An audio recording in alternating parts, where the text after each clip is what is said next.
I wound up getting taken out. I think you're going to have to really look into Starlink. Maybe. We don't have Chris's result, but I remember he finished early because they didn't have any cautions or very few. And we'll have to find out how Chris ran on the aftermath, if he can remember a week from Saturday. The reason he doesn't put his results in is because he can't remember 5 minutes later when it's time to type them in. All right, so Chris, maybe he'll use that app, but it shows you what your race results are if he uses iSchedule. There you go. Get the iSchedule, Chris. Chris was trying to go help Brian there at the end of the race. It didn't work out. Tough luck. Tyler Williamson, P32, started P31, nice long green run till lap 40, moved up to 18th. Car was good, but blew the motor on a restart. It was ripping from third to second equals boom. What kind of shifter does he have? He's got a G27 shifter. Yeah, that happens. To be fair, I think he was distracted by his son was distracting him. Yeah, he was trying to babysit at the same time as the race. That's what I remember. Good luck with that. Let's talk Vegas. Wednesday Open, David, P19. Yeah, this one I was running, probably going to get a top 10, and had a guy kind of pulled a crossover on me, and we were 3 right again, and I just was on the throttle hard, a little bit too much wheel. It got just loose enough that I bounced off the wall and took 2 guys out and finished 19th myself. Yeah, it was hard racing, but I definitely missed it at the end, so I would have apologized to the guy, but he got too many cuss words in pretty quick, so I told him I would have apologized to him and then went on about my business. Okay. Tom Dreiling, P24. Wow, had some issues at the beginning, got damaged. Unfortunately, the race went caution-free. I'll get another shot Sunday. I ran P23. Started 10th, ran 4th to 9th, basically all 9th, after a good queue. Spun myself out trying too hard on the final restart. Wow, I suck. I mean, I was running good. I had a top 10 for sure. On that final restart, I was, you can hold it flat going through 1 and 2. And I was trying to hold it flat going through 3 and 4 on that first lap. And you just quite can't do that. You have to just breathe it just a little bit or you're going to spin out. And I was thinking, okay, it's go time. I'm going to try to get to the top 5. I'm not going to lift at all. And I'll just wheel it. And I couldn't wheel it. And the sucker went around on me. My luck continues. Tony Rochette, P4. Great on the long run, but just had a tad loose, and lappers were blocking the bottom. So I think that was probably the best run out of everybody. And then I ran Thursday Open earlier today. Finally, a top 10, P9. I actually ran top 5 for the first run and then got door slammed twice for 8X and some damage. I was down 20 on the revs. I had about a minute and a half of damage. I did come up from the back to about 16th. I couldn't really get higher than that with it being slow.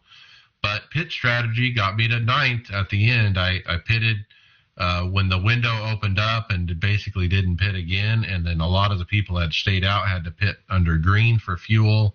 And that gave me about 7 spots. So I'm so happy to finally get a top 10 and kind of move on to the next week.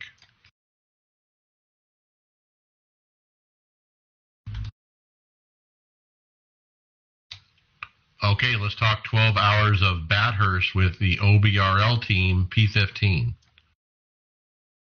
Yeah, guys, so it was 4 of us who were racing. Myself, Pete Cocoa Puffs, Mike Titanium Everhart, and Jeff Porras. And, we weren't by any means the fastest team out there, but we were smart and safe. We had actually gotten up to P7 at one point, so we were doing pretty good. And it was just people just were very aggressive in that race. And we had an instant where Coco got turned sideways on the dipper, on the downside of the dipper where one of the sharp turns was, and he couldn't go anywhere. You turn sideways, it's like Austin Powers trying to turn his golf cart around around in the hallway. It's so hard to get out of that position. We don't even have time to call for a tow before he's just getting nailed left and right. So after that, we kind of had a lot of damage, but we still finished the whole race. I was really happy that we completed the entire thing, and P15 it was like a 50-card field, so that's not too bad. Okay, and Greg, what'd you guys do?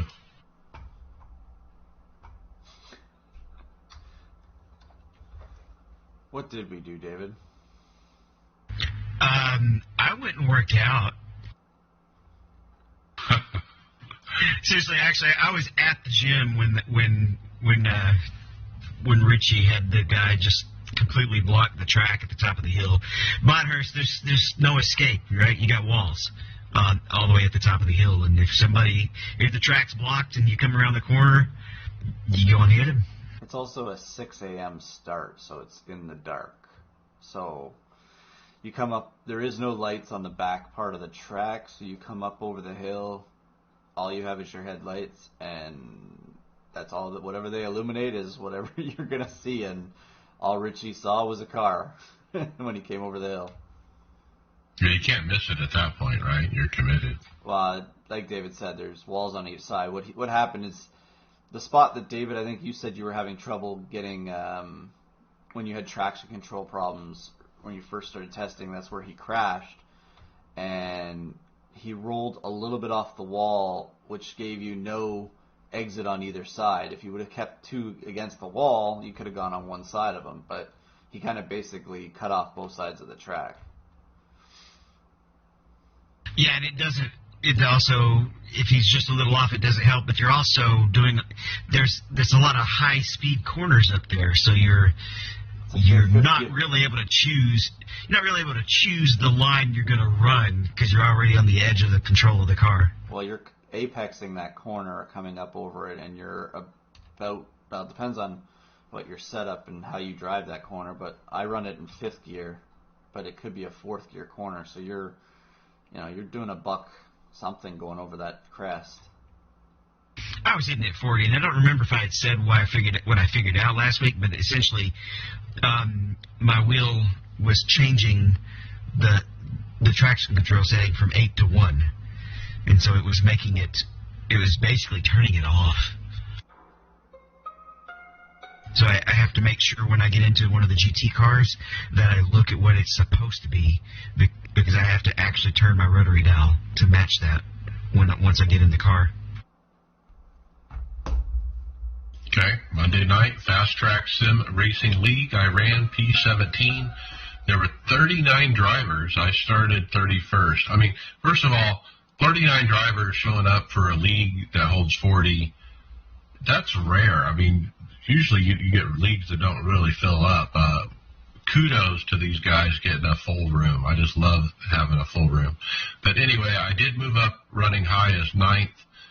Felt pretty good about that. Was able to go through the field. But I got wrecked, ran to the wall around lap 90, and it just wasn't the same after that. Tom Dreiling ran with me. He got P6. He said big field, started 29th. One day I'll learn how to qualify, but doubt it. Got big right front damage early after getting into the top 10. Fell back to 26 during green flag stops. A yellow came out to allow me to fix damage. I worked my way back into the top 10. Was able to work into 6th by the green-white checker. Eucora, and actually it's called UCRL now, Atlanta IndyCar. David, how'd you do? I don't remember, and I didn't pull it up. I wrecked out. This was Thursday. I came off pit road after the final green flag stop. I think I was right behind you, too. And I spun it down to the inside wall. I quickly towed, though, because I didn't want to cause a caution. Yeah, I'll have to look it up. I don't know why I didn't put this result in. I don't think I was involved in any incidents.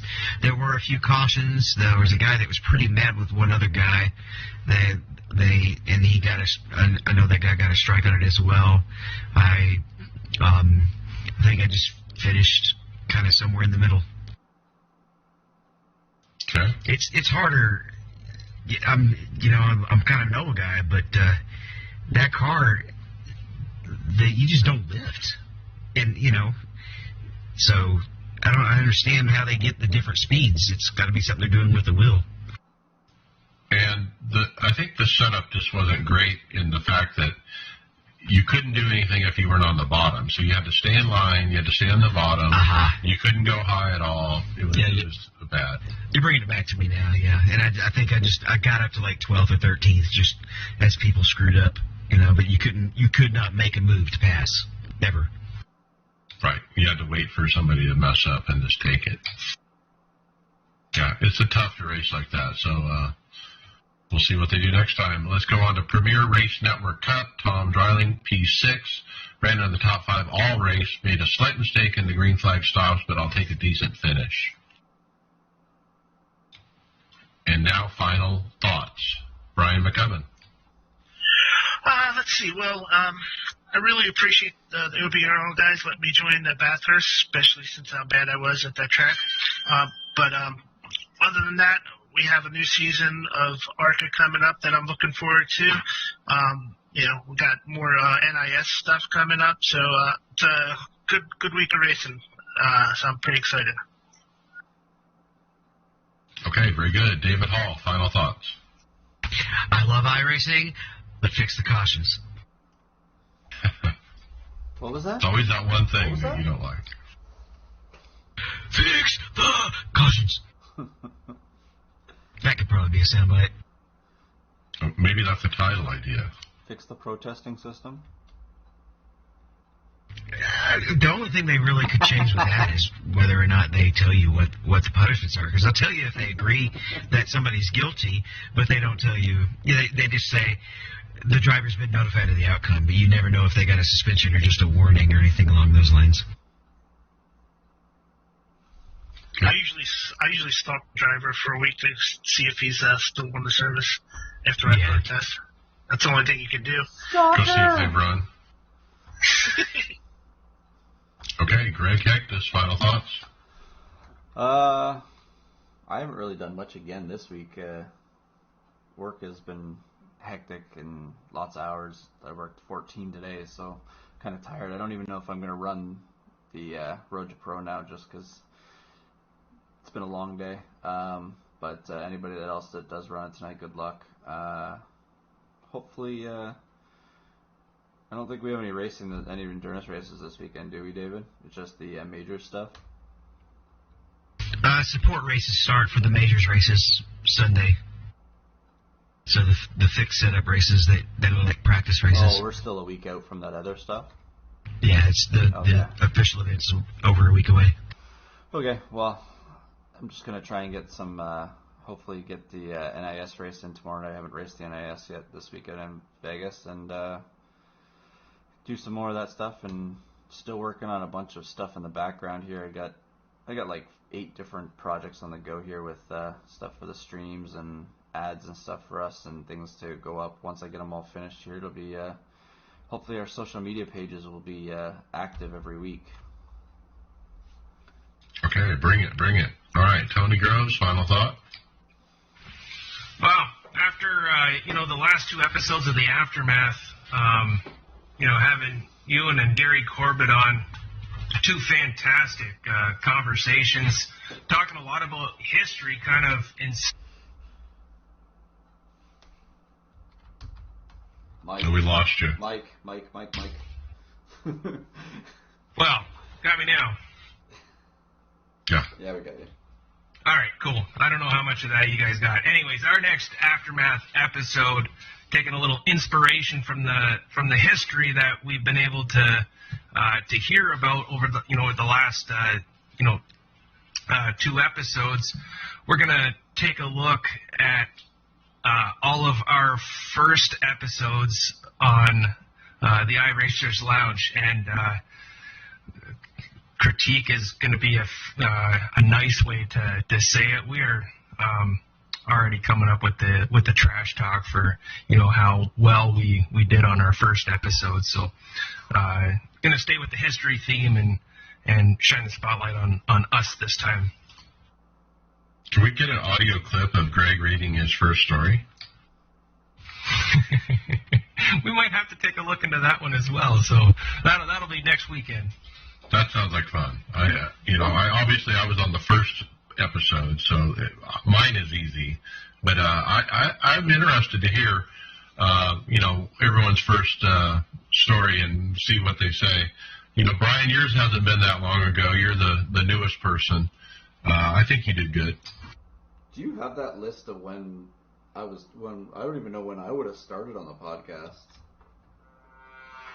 Well, I had to look back, and mine was episode 78. And you would have been before me. Yeah, a little bit. I know Chris was, I think 93 or 108 or something like that, and Rochette is 130. But I know my first episode was a hot pile of garbage. So that'll be a lot of fun to reminisce on. Fun. Okay, my final thoughts. Nice to get a top 10 at Vegas. It's good racing there. Kind of enjoy the pack kind of feel. It's like a pack, especially after the restarts for a while anyway. And I kind of seem to be doing pretty good. I get up to the top 10. Like I said, I'm having a hard time getting into that top 5 though. So, but I'm done with Open for the week. We'll run fixed on Sunday night, and then we'll run the Fast Track Sim Racing League on Monday, and hopefully have a good run there. I've had good runs there every week, so looking forward to running that too. So just having fun here in season, and not going to be going to the real Phoenix race coming in, NASCAR coming in, but I'm working. I just didn't feel the need to get tickets, so but we'll listen to it while I'm at work. And with that, we'll see you on the track later.